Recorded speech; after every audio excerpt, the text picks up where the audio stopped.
여러분 안녕하세요. 한국표준금거래소입니다. 한국은행의 해외경제 포커스 올해 30호에서 최근 금가격 상승 배경과 전망에 관해 짧은 리포트를 올렸습니다. 여기서는 크게 세 가지를 주요 근거로 제시했는데, 미국 국채 수익률과 달러 인덱스, 그리고 기대 인플레이션 등을 이유로 중기적 상승을 전망하였습니다. 이 보고서에 따르면 블룸버그의 장기 차트를 인용해 2008년 금융위기 때 금가격 상승기와 비교하여 볼 수 있게 되어 있는데요. 먼저 금융위기 전후 가격 상승과 이번 코로나 사태 이후 가격 변동을 보면 그 당시 3년에 걸쳐 금값이 2배 이상이 상승했고, 현재 금값은 33% 상승한 걸 보실 수 있습니다.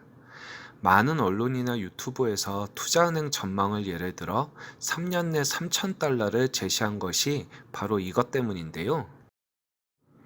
하지만 경제적 불안감이 금값 상승의 원동력이기 때문에 위기 상황에 변수가 많은 것이 사실입니다.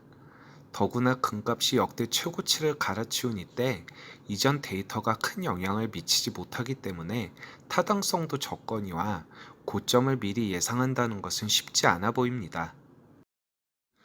다시 본론으로 들어가서 금값이 더 오를 것이다 라고 전망하는 내용들은 금융위기 때보다 지금 환경이 금값 상승이 더 우호적이다 라는 전망인데요. 먼저 금가격과 실제 금리 차트를 보시면요. 금융위기 이후에 경기를 살리기 위해 연준에서 금리를 지속적으로 내리고, 그 사이에 금값이 지속적으로 상승하는 모습을 보여줍니다. 이후에 금값이 고점을 찍고서 하강할 때 금리가 상승하는 모습을 보여주는데요. 2005년부터 금융위기까지는 상관관계가 적었지만, 금융위기 이후에 완전히 데칼코마니처럼 역의 상관관계의 모습을 보여주고 있습니다. 한국은행의 이번 전망에서는 일부 투자은행의 전망도 소개를 했는데요. 연준의 추가 금리 인하 가능성이 적기 때문에 3, 4분기에 조정이 있은 후에 재차 상승한다는 내용도 있으니 참고하시기 바랍니다. 다음은 달러 인덱스 차트인데요. 달러 인덱스란 주요 6개국 통화와 달러의 비교를 통해 가치를 측정해 볼 수 있는 차트입니다. 6월 말 이후 하락폭이 확대되어 97.4에서 93.5로 떨어졌는데요. 우리나라 통화는 달러 인덱스에 들어가진 않고요. 중국 위안화와 연동이 되지만 결국 달러의 가치를 측정할 때 가장 대표적인 지표이니 투자자 입장에선 중요한 데이터라고 보시면 됩니다.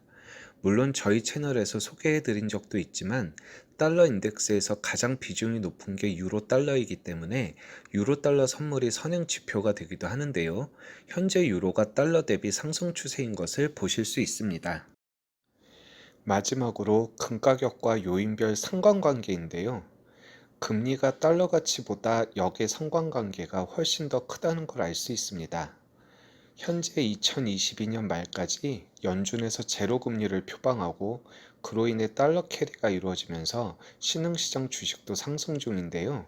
지난 금융위기 때와 지금의 가장 큰 차이를 보면 달러에 대한 신뢰성인 것 같습니다. 이번 코로나 사태에서는 달러의 약세 대비 모든 물가가 오르고 주식과 금시장도 동반 상승하는 모습을 보여주는데요. 이는 금융위기 때의 학습 효과로 금이 안전자산의 의미뿐 아니라 수익성 자산으로서 시장에 인식되고 있는 것 같습니다. 항상 드리는 말씀이지만 현재 금값이 상승 기조에서 크게 벗어나지 않고 있다는 것이 팩트이지, 나머지는 그냥 예상이기 때문에 투자자분들은 꼭 분산 투자를 통해 철저히 리스크 관리를 하시길 바랍니다. 자, 다음은 오늘의 금시세 은시세입니다. 자석 골드바 실버바 기준이며 고객님 구매 시 VAT 별도입니다. 먼저 순금 시세입니다. 고객님 구매 시 한돈에 29만 8,700원이고 고객님 매도 시 28만 1,000원입니다. 다음은 은시세입니다. 고객님 구매 시 자사 실버바 기준 한돈에 4,390원이며 고객님 매도 시 4,130원입니다.